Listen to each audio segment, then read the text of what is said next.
Like filthy, frenzied hyenas feeding on the flesh wounds of this decaying corpse called Earth. We are the scavenging, laughing cannibals crying inside and crying out, hypocritically for nature's mercy after errors upon errors of mindless violence.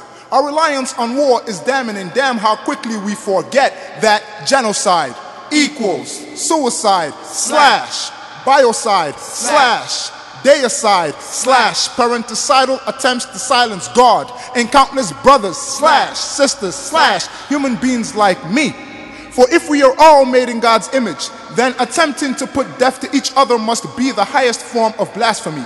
Therefore be careful, lest you deflower me with the thought from your rosy crowns. Nature weeps hurricanes and sighs cyclones and earthquakes at the sight of God's frown. But for the love of arms, we have armed ourselves in an arms race against man, wasting the earth's natural resources on unnatural means and ends like war. But the world is starving. Theoretically, at any moment, 3 billion out of 6 billion people in this world could starve to death. So if the unequal distribution of the world's material wealth is not a weapon of mass destruction, then I don't know what is, because the world is starving and this hunger is man-made. In the poorest countries, hunger stays pregnant while giving birth to AIDS, and by the time the sun trips the moon and night falls on earth, 50,000 people will have died. So world poverty is biocide, engineered by the powers that be.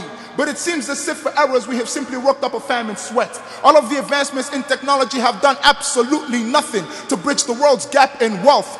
But the politics of politicians will have you thinking it's just an illusion. It's too much money to feed the hungry, yet spare no expenses on the military. No doubt the cost of financial bailouts and other areas that help the wealthy are needed to stem economic decline.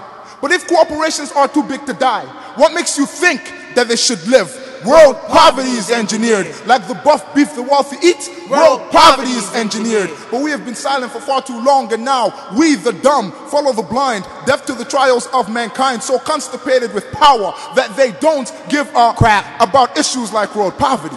It reminds me of something that Edgar Winters once said, that sometimes it's hard to tell the living from the dead. I read that the proportion of humankind living in poverty has fallen faster in the past 50 years than in the previous 500 years. But we can do better. Come on, we can do better. We have starved our angelic voices for far too long. So let us digest this food for thought and unleash hell on political devils until the powers that be choke on the world's grief, and the pestilence of poverty is impoverished, reducing the debt of the most heavily indebted countries would cost between $5 and $7.5 billion. That is less than the cost of a stealth bomber. Until the powers that be choke on the world's grief, and the pestilence of poverty is impoverished. Did you know the global military spending stands at well over $1.46 trillion? 3% of that would eliminate world hunger, and 1% halts the spread of HIV/AIDS. Until the powers that be choke on the world's grief, and the pestilence of poverty is impoverished, pummeled, pelted, pounded, powerlessly rendered, and world hunger is no longer, for we have all come together and ended it.